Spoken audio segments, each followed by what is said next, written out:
Hello everyone.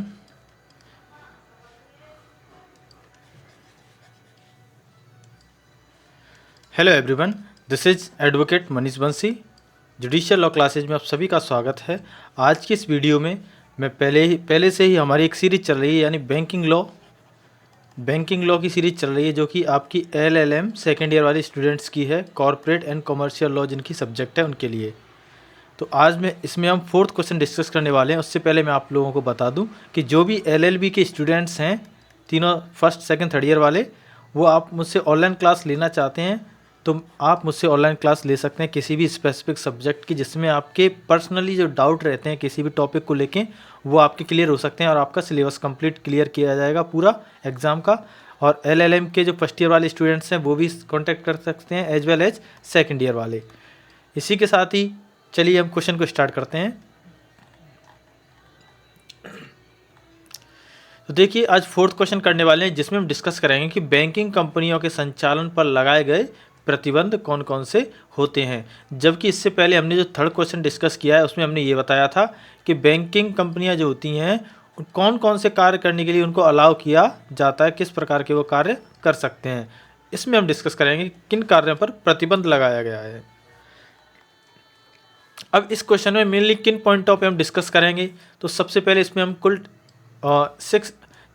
छः topic जो है मेनली उनको डिस्कस करेंगे, जिसमें से पहला ये है कि बैंकिंग कंपनियां कौन से व्यापार नहीं कर सकती हैं, ये देखेंगे।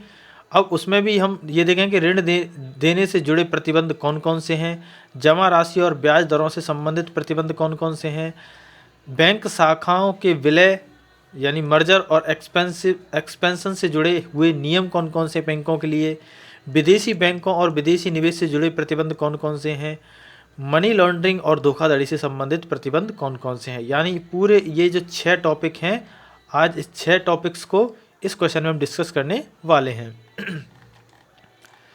सबसे पहले एक नॉर्मल सा इंट्रोडक्शन देख लेते हैं इस क्वेश्चन का। यानी बैंकिंग कंपनियों के कामकाज को नियंत्रण करने के लिए भारतीय रिजर्व बैंक ही और सरकार जो है बैंकों के लिए नियम बनाती है। इन नियमों का उद्देश्य बैंकों की स्थिरता बनाए रखना होता है तथा साथ ही जनता का जो धन है उसकी सुरक्षा सुनिश्चित करना और आर्थिक अनियमितताओं को रोकना होता है। यानी यदि बैंकिंग व्यवस्था पर कोई नियंत्रण ना हो तो इससे जनता का पैसा डूब भी सकता है। जैसे कि इसका एग्जांपल देख लेते हैं कि PMC बैंक और यस बैंक एक टाइम पे संकट की स्थिति में आ गई थी, तो इसलिए बैंकों पर अंकुश लगाना भी काफ़ी आवश्यक हो जाता है। तो पहला पॉइंट अपना है कि बैंकिंग कंपनियां कौन कौन से व्यापार नहीं कर सकती है, उससे संबंधित हम यहाँ पर डिस्कस कर लेते हैं। पहली बात तो इसमें यह है कि व्यापार और उद्योग में भागीदारी पर रोक लगा दी जाती है। यानी bank real estate, manufacturing, trading या अन्य उद्योगों में सीधे तौर पर, यहाँ पे बेसिक बात यह है कि सीधे तौर पर निवेश नहीं कर सकते हैं। ठीक है, यानी ये हो सकता है कि कोई मैन्युफैक्चरिंग कंपनी वगैरह बैंक से कोई भी एक तरह से शेयर वगैरह खरीद ले, इस प्रकार की गतिविधियां हो सकती हैं, लेकिन बैंक खुद सीधे तौर पर किसी भी मैन्युफैक्चरिंग हब की स्थापना नहीं कर सकती है। आपने देखा भी नहीं होगा कि आप ऐसे बोलो कि पंजाब नेशनल बैंक की यह फैक्ट्री, ऐसा कभी नहीं होता है। ठीक है, उदाहरण के लिए कोई बैंक कपड़ों की फैक्ट्री नहीं खोल सकता, रियल एस्टेट में बिल्डिंग नहीं बना सकता या इलेक्ट्रॉनिक व्यापार नहीं कर सकता है। नंबर 2 है सट्टा गतिविधियों पर प्रतिबंध।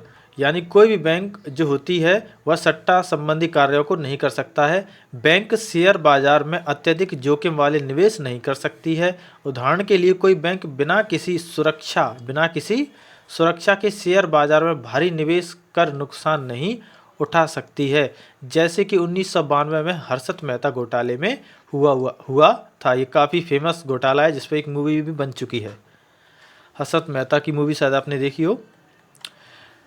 दूसरा पॉइंट चलो डिस्कस करते हैं, वो ये है कि ऋण देने से जुड़े हुए प्रतिबंध कौन कौन से हैं।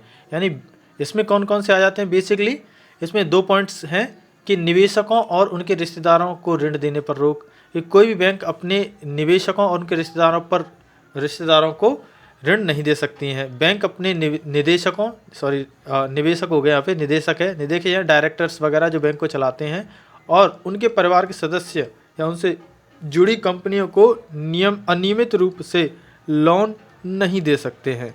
ठीक है, उनको अनियमित तरीक़ा से यानी बैंक के जो रूल्स एंड रेगुलेशन हैं उनके अकॉर्डिंग ही दे सकते हैं, बशर्ते उसके बाहर शर्तों का उल्लंघन करते हुए नहीं दे सकते हैं।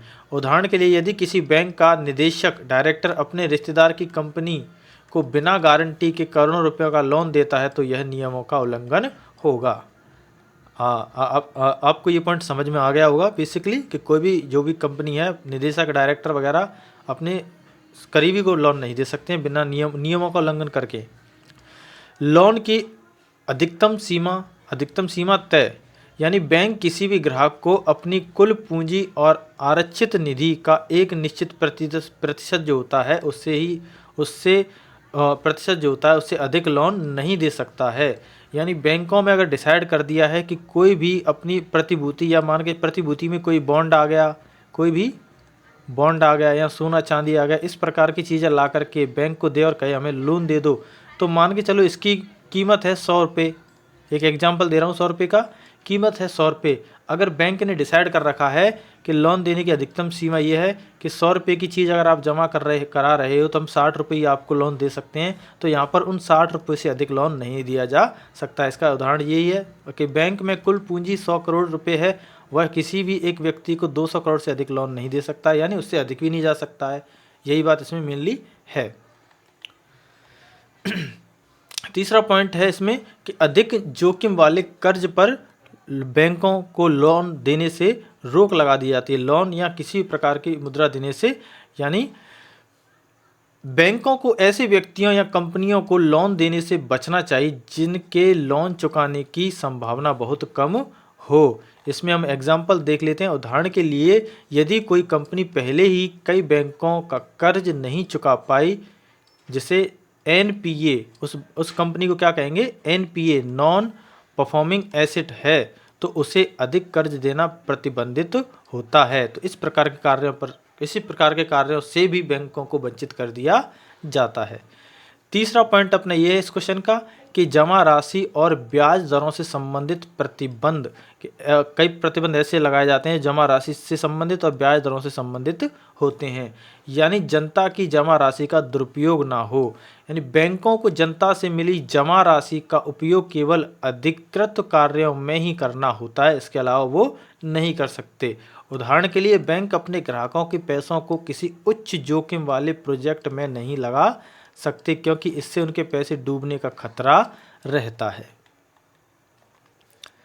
नेक्स्ट पॉइंट है इसमें नगद आरक्षित अनुपात CRR और वैधानिक तरलता अनुपात SLR का पालन करना अनिवार्य बताया गया है।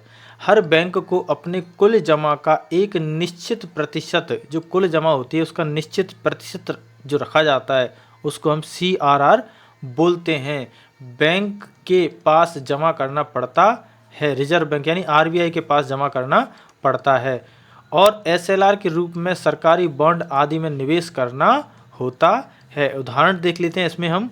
यदि कोई बैंक 1000 करोड़ रुपए की जमा राशि रखता है तो CRR 4% है, यानी 1000 का 4%, तो उसे कम से कम 40 करोड़ रुपये, 1000 करोड़ रुपये था तो 1000 करोड़ का 4% होगा, 40 करोड़ रुपए जो है उसको बैंक को RBI के पास रखने पड़ेंगे। इसे बोलते हैं CRR, cash reserve ratio. CRR का भी बैंकों को पालन करना होता है। तीसरा इसमें अपना पॉइंट ये है कि जो ब्याज दरों पर है उस पर भी नियंत्रण लगाया गया है, यानी बैंक अपने ग्राहकों को ब्याज दरों देने से पूरी तरह स्वतंत्र नहीं होते हैं। यानी बैंक ऐसा नहीं है कि किसी व्यक्ति से 3% ब्याज ले रहे हैं, किसी से 2 ले रहे हैं, किसी से 1% ले रहे हैं, तो इस प्रकार की स्वतंत्रता उनको नहीं होती है। वे RBI के दिशा निर्देशों के अनुसार ही ब्याज दरें तय कर सकते हैं। उदाहरण के लिए अगर RBI न्यूनतम ब्याज दर 4% तय करता है तो कोई भी बैंक अपने ग्राहकों से इससे कम ब्याज नहीं दे सकता है, यानी 4% से कम ब्याज नहीं दे सकता है अगर 4% तय की है तो। फोर्थ पॉइंट अपना यह है कि बैंक शाखाएं और विलय से जुड़े नियम, यानी मर्जर और एक्सपेंशन से संबंधित नियम यानी पॉइंट देख लेते हैं। बिना अनुमति के नई शाखा नहीं खोल सकते, कोई भी बैंक बिना आरबीआई की अनुमति के नई शाखा नहीं खोल सकता है। उदाहरण के लिए यदि किसी बैंक को राजस्थान में 10 नई शाखाएं खोलनी हैं तो उसे पहले आरबीआई से मंजूरी लेनी होगी। तो ये भी एक तरह का प्रतिबंध ही है, बिना अनुमति की नई ब्रांच नहीं खोल सकते हैं। दूसरा पॉइंट है बैंकों को विलय एवं अधिग्रहण पर नियंत्रण। बैंकों के विलय एवं अधिग्रहण यानी मर्जर और एक्विजिशन। किसी भी बैंक का विलय यानी मर्जर या अधिग्रहण एक्विजिशन जिसको बोलते हैं बिना आरबीआई और सरकार की अनुमति के नहीं किया जा सकता है। उदाहरण के लिए आरबीआई ने जब 2017 में अपने 5 सहयोगी बैंकों का विलय किया तो उसे पहले सरकार और आरबीआई की मंजूरी लेनी पड़ी थी। किसको? एसबीआई को। सॉरी अगर मैंने आरबीआई बोल दिया हो तो एसबीआई को जब 2017 में 5 सहयोगी बैंकों के साथ विलय किया था तो उसने क्या किया था? सरकार की और आरबीआई की मंजूरी ली थी। उसी के बाद मंजूरी मिलने पर ही उसने विलय किया था। फिफ्थ पॉइंट जो है प्रतिबंध से जुड़ा हुआ, उसमें यह है कि विदेशी बैंकों और विदेशी निवेश से जुड़े प्रतिबंध कौन कौन से हैं। तो विदेशी बैंकों का नियमन, विदेशी बैंकों का नियमन। भारत में काम करने वाले विदेशी बैंकों को भारतीय कानूनों का पालन करना जरूरी होता है। उदाहरण के लिए HSBC, सिटी बैंक और स्टैंडर्ड चार्टर्ड जैसी विदेशी बैंक हैं, ये सभी कौन कौन सी बैंक हैं? ये सभी क्या हैं? विदेशी बैंक हैं। इन बैंकों को भारतीय बैंकिंग नियमों के तहत काम करना होता है, तभी वो अपने जितने ऑपरेशन हैं उनको ऑपरेट भारत में कर पाएंगे। वो कब? जब वो भारतीय बैंकिंग नियमों के अनुसार चलेंगे और आरबीआई ने जो रूल्स बनाए हैं उनके अकॉर्डिंग।